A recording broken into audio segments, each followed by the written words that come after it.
ये एलजी का micro oven है। कस्टमर का कहना है ये ऑन नहीं हो रहा है। चलिए ऑन करके देखता हूँ क्या दिक्कत है इसमें। मैंने स्विच ऑन किया बट ऑन नहीं हुआ। चलिए इसका कवर खोल के देखता हूँ क्या दिक्कत है इसके अंदर।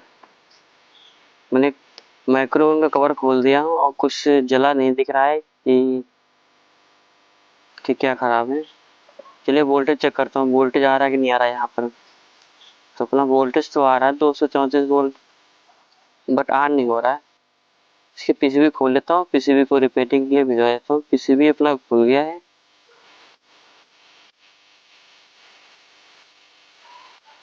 और ये रही अपनी पीसीबी। अभी तो उसमें कुछ जला दिख नहीं रहा, क्या खराब हो सकता है। पीसीबी को रिपेयरिंग के लिए भिजवा देते हैं। 5 hours later. और अपना पीसीबी रिपेयर हो चुके आ गया है। अब इसको लगाते हैं इसमें। पीसीबी अपना लग गया है माइक्रो ओवन में, ऑन भी हो गया है। चलिए इसका कवर पैक कर देते हैं। माइक्रो ओवन ओके हो चुका है अपना। Subscribe to my channel.